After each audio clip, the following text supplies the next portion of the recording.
자, 어제 이현현 위원장하고 이준석 대표가 잠깐의 대화가 있었습니다만 만나지 못하고 돌아왔습니다. 오늘 이현현 위원장이 한 방송에 나와서 이런 얘기를 했습니다. 이준석 대표의 만남이 불발됐지만 여전히 함께 가야 할 사람으로 생각하느냐? 그렇다. 신당 만들면 본인에게도 국민의힘에게도 좋지 않기 때문이다. 아무리 쓴소리 한다고 하도록 끝까지 안고 가도록 노력하겠다. 그러면서 이준석 전 대표가 개혁보다 혁명이 쉽다. 지금 혁명을 해야 될 시기라고 했는데 혁명 굉장히 위험한 말이다. 라고 하면서 개혁으로 계속 해나가겠다라고 해서 간극이 조금 보였는데, 자, 과연 이준석 전 대표의 신당 창당이 진짜로 이어진다면 제가 한번 여러분들에게 문제를 좀 내드리고 싶습니다. 과연 이준석 신당이 뜬다, 이름은 모르겠습니다만 뜬다고 했을 때 과연 몇 석이나 가져갈 수 있을지 여러분들의 의견이 좀 궁금합니다. 물론 이것은 국민의힘을 탈당하고 신당을 만든다는 가정하에 이루어지는 질문이니까 시청자 여러분들도 생각해서 보시면 좋을 것 같습니다. 자, 하나, 둘, 셋 하면 들어주시기 바랍니다. 하나, 둘, 셋. 네. 자, 김근식 실장 0석, 정광재 대변인 8석 플러스 알파. 자, 김현정 특보 20석. 저기 38석. 굉장히 큰 의석수가 나왔습니다. 자, 차이가 많은데 한 분 한 분씩 얘기를 들어보도록 하겠습니다. 자, 김근식 실장부터 듣겠습니다. 예, 아까 말씀드렸다시피 탈당은 기정사실로 돼 있습니다. 그러나 탈당 후에 신당을 만드는 건 또 다른 단계거든요. 그럼 신당을 만들기 위해서는 아까도 말씀드린 것처럼 두 가지가 충족이 돼야 되는데, 첫 번째 필요 조건은 신당을 지지하는 여론과 민심을 얻어야 된다. 예. 그것은 2015년에 안철수 대표 정도가 그 당시에 민주당을 탈당해서 나와서 그 민주당 호남 세력들과 그다음에 중도를 원하는 제3지대 국민들의 지지를 받아서 사실은 제3당 돌풍을 일으켰죠. 그래서 국민의당 때 녹색 돌풍이 불어서 30석이 넘는 의석을 차지했습니다만 그 동력은 다 사라져서 사실은 제3지대는 이제 대한민국 정치 현실에서는 쉽지 않다는 게 지금 확증이 돼 있는 상황이고요. 그런데다가 이준석 대표의 탈당이 과연 그 2015년에 안철수 대표처럼 그런 국민적 정당성을 좀 안고 나오는 것이냐, 아니면 그냥 본인의 배지 하나를 위해서 그 당에 대한 헌신과 당에 대한 희생을 거부하고 스스로의 이기심 때문에 뛰쳐나가는 것이냐는 국민들이 판단하는 것인데, 저는 후자의 여론이 더 강할 거라고 생각을 합니다. 그래서 저는 탈당 자체가 예전처럼 안철수 대표처럼 민심이 쉽지 않기 때문에 이기심의 발로로 판단될 수밖에 없고요. 두 번째는 변수는 이제 같이 할 사람들인데요. 예. 같이 할 사람들이 과연 이준석 대표랑 할 사람이 있겠느냐. 유승민 대표하고도 대화를 할 수가 없고, 그리고 뭐 우리 당에 누구랑도 같이 할 수 있는 사람이 없고, 이준석 대표의 지금까지의 언행, 그다음에 그 천상천하 유아독존식의 그런 오만한 태도 가지고 누가 같이 당을 만들면서 힘을 합치겠습니까? 그래서 제가 볼 때는 영석이라고 말씀드린 것은 탈당은 하되 신당을 만들 능력은 없을 것이다, 이렇게 봅니다. 예, 극과 극인데 박전 의원님 38석입니다. 뭐 영끌하신 겁니까?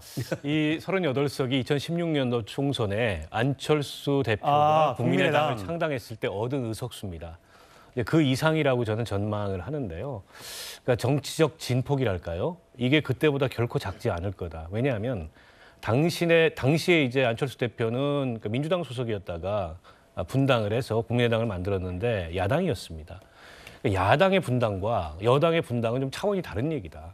그리고 벌써 이른바 이제 이준석 대표가 당대표직에서 쫓겨나서 지금 여당 내에 이런 갈등이 지금 이 발생해서 이게 계속 커지기 시작한 게 벌써 한 1년여 가까이 됐지 않습니까?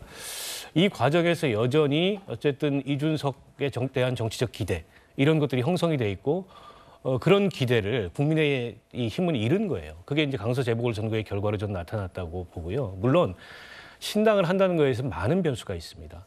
그리고 과연 이준석 전 대표가 어떤 사람들과 신당을 할 거냐. 거기에 현직 의원들은 얼마나 참여할 수 있을까, 이런 여러 가지를 따져봐야 되겠지만 본인의 발언 중에 몇 가지 힌트는 제가 느꼈어요. 하나는 비례정당은 하지 않을 거다. 한다면 남들이 예상하는, 그러니까 세상이 예상하는 것보다 훨씬 더 넓은 스펙트럼의 이런 이 전국 정당을 할 거다. 이제 그 얘기는 기존 진보 보수에 얽매이지 않겠다. 일종의 탈진영 양당 정치 극복을 위한 새로운 도전을 하겠다, 이런 걸로 읽히거든요.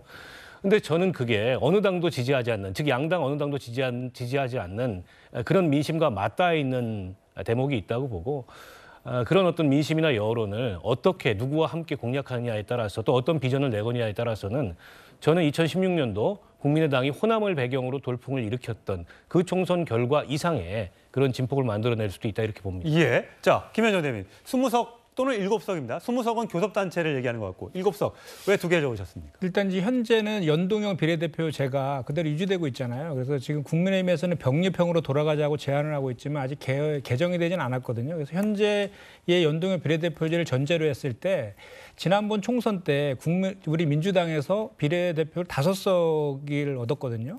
국민의힘 5석 정도 얻을 거예요. 그러면 그 10석을 빼면 37석이 나오지 않습니까? 그중에 한 절반 정도를 얻는다고 치고 그러면 한 18석 정도 될 텐데 거기에 이제 전국 그 비례 정당만 하지 않고 후보도 낼 것이기 때문에 한두 석 얻는다고 치면 해서 한 20석 정도 나올 거다라고 첫 번째로는 제가 예상을 한 것이고 만약에 그 지난 총선처럼 또 위성정당 만들어가지고 했을 경우에는 자체적인 정당 의석수로 봤을 때 한 7석 정도가 나올 것 같다. 이렇게 예상을 한 것은 이번에 그 안철수 당도 비례정당으로 했지만 3석 얻었지 않습니까? 그때 예. 6.8% 정도 득표했거든요. 열린민주당도 마찬가지고. 근데 그거보다는 좀 더 얻을 것 같다. 왜냐하면 이번에 여론조사에서도 한 17%가량 나왔지 않습니까? 그래서 그 정도까지는 아니더라도 한 14% 정도 나온다고 치면 한 7석 정도 그 정도 나오지 않을까 이렇게 예상해 봤습니다. 아, 예. 자, 마지막으로 정광재 대변인. 네, 저도 최근에 나온 신당 유승민, 이준석 전 대표가 신당을 창당할 경우에 지지율이 어느 정도 나올 것인가라는 가상 그 여론조사를 보니까 지금 화면 나가니까 보면서 설명해 주세요. 대략 한 15에서 17% 정도 나오더라고요. 그런데 저건 이제 가상 질문이고요. 만약에 선거판에 들어가게 된다면 우리나라의 양당, 고착화된 양당 구조를 봤을 때 선거 실제 표로 이어지는 득표율은 그보다 훨씬 낮아질 거라고 생각하거든요. 그래서 대략 뭐 10% 정도 얻는다라고 한다면 좀 전에 설명드렸지만 6.8%를 얻은 그 국민의당, 이 당이 당시에 3석을 얻었습니다. 이 3석 얻은 거 플러스 알파가 되는 수준이고요. 여기에 지역별로 몇 명의 유력 후보가 나올 수도 있는 거잖아요. 이준석 전 대표를 포함해서 유승민 전 의원까지. 그렇게 한다면 대략 나올 수 있는 의석수가 8석 정도 된다고 보고요. 여기에 경우에 따라서 더 많은 연동형 비례대표제가 전혀 변화가 없고요. 다른 위성 정당이 출연하지 않는다면 더 많은 정당 그 의석수도 가능하겠지만 지금 현실적으로 예상해 볼 수 있는 수준은 대략 뭐 8석 정도 되지 않을까 예상하고 있습니다. 이 또 다른 여론조사를 제가 하나 띄워놨는데요. 만약에 신당 창당 시 지지정당 어디냐? TK 쪽에서만 봤을 때는 저 보시면 29.8이 국민의힘, 더불어민주당이 27.6, 이준석, 유승민 신당이 30%라는 여론조사도 뭐 일각입니다만 있습니다. 그러니까 굉장히 비슷하게 지금 나오고 있다는 거군요. TK의 민심이 계속 요동치고 있습니다만 이런 식으로 나왔을 경우에 이준석 대표가 요즘에 대구를 자주 찾고 있고 대구의 의원들 또 중진들을 끌어안으려는 모습을 보이고 있는 거 보면 이준석 대표 전 대표의 마음이 혹시 TK에 가 있는 건 아닌가라는 생각이 들거든요. 정말 이렇습니까? TK가 이제 보수의 심장이라고 이야기합니다만 TK는 굉장히 그 묘한 민심의 흐름이 있습니다. 우리 국민의힘이라든지 윤석열 정부가 잘하면은 정말 더 높은 지지율로 떠받쳐 주기도 하고, 그러나 못하면 또 더 많은 분노를 표시하고 불만을 표시합니다. 왜 제대로 못하느냐 이렇게 또 채찍질도 하기도 하거든요. 그래서 많이 지지율이 올랐다고 또 많이 급속하게 빠지는 경우도 굉장히 많습니다. 이게 TK의 여론의 흐름인데요. 지금 나와 있는 만약에 유승민, 이준석 신당에 대한 TK 높은 지지율은 이번에 강서구청장 패배 이후에 그리고 지금 우리 국민의힘이 이러다가는 내년 총선에 쉽지 않지 않겠느냐라고 하는 불안감이 저는 이준석, 유승민 신당으로 지금 옮겨갔다고 생각이 들고요. 그렇기 때문에 저것은 더 잘하라는 저런 채찍질로 우리가 해석을 할 필요가 있고 아까 제가 말씀드린 것처럼 유승민, 이준석이 같이 할 수 있는지도 저는 개인적으로 좀 의문이고, 그리고 유승민, 이준석 신당이 만들어졌을 때 이것이 2015년, 16년에 안철수 대표가 몰고 왔던 녹색 돌풍처럼 제3지대의 그런 광범위한 지지를 끌어낼 수 있을지는 최근에 이뇨한 위원장의 손을 계속 뿌리치면서 무례하게 오만하게 행동하고 있는 이준석 대표의 행각으로 봐서는 그 행태 때문에 많은 국민들이 이준석 대표에 대한 그 기대가 상당한 부분 저는 실망으로 많이 바뀌고 있다 이렇게 평가를 합니다. 김근식 실장께서 얘기하신 거는 이준석 신당 아까 영석이라고 전망했던 거는 과연 이준석 전 대표와 누가 함께 정치 세력을 같이 하겠느냐라는 의문이셨는데 지금 나오는 얘기로는 이렇습니다.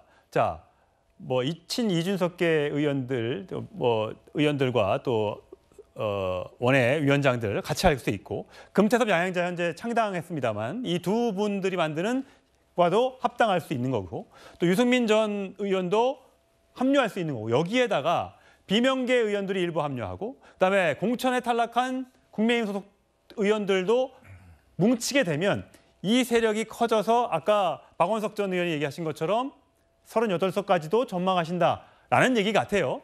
그런데 이게 3당이라는 게 사실 잘 된 적도 있지만 안 된 적도 많지 않습니까? 저희가 과거에 3당 사례를 다시 한번 좀 띄워주시면 설명을 좀 드릴 텐데 과거에 충청도를 기반으로 했던 자민련이 있었고요. 또 호남을 기반으로 했던 국민의당이 있었습니다. 자, 저때 15대 총선 때 무려 50석을 자민련이 가져갔습니다. 그리고 20대 총선에서는 국민의당이 38석을 가져가면서 완전히 캐스팅 보트를 쥐고 있었습니다. 보면 황금 비율로 그때 얘기가 나왔을 정도의 의석수를 가져갔는데 근데 문제는 이 두 당 모두 지금은 없어졌고 지역을 연고로 하고 있다는 데가 있잖아요. 근데 지금 이준석 전 대표는 그래서 대구를 지금 생각하고 있는 것인지 모르겠습니다. 그러니까 비례정당으로만 가서는 오래 가기가 어려운 구조, 우리나라의 지금 현재 선거 결과 봤을 때 그렇지 않습니까? 그리고 이제 또 한 가지는 대구의 민심이 심상치는 않아요. 윤석열 대통령 지지율도 지속적으로 하락하고 있고 또 대구의 현직 국회의원들에 대한 만족도가 그리 높지 않은 것도 사실이고 대구 현직 국회의원들 중에 과거와는 달리 이렇게 중앙 정치에서 이제 굵직한 역할을 하는 그런 의원들도 없고 이준석 전 대표가 그걸 빗대서 살찐 비만 고양이 이런 표현까지 했지 않습니까? 예. 이게 그런 게 대구 시민들의 정서를 파고드는 면이 없잖아 있다고 봐요. 이제 그 틈새를 놓치지 않겠다. 이제 이런 어떤 그 생각을 이준석 전 대표가 갖고 있는 게 아닌가 싶고, 근데 이제 대구만 가지고 전국 정당이 되는 건 아닙니다. 그러니까 비례 더하기 대구라면은 그야말로 그건 이제 아주 제한적인 정치적 영향력을 갖는 신당일 것 같고, 그보다 이제 넓은 계획을 초기에는 하지 않을까. 현실이 받쳐주지 않아서 축소될 가능성은 있어도, 그래서 저는 아까 이제 거기에 참여할 가능성이 있는 여러 세력을 말씀을 하셨지만. 실제로 이제 민주당도 균열 가능성이 없지 않아 있고, 그리고 심지어는 제가 속해 있는 정의당도 균열 가능성이 없지 않아 있고, 예.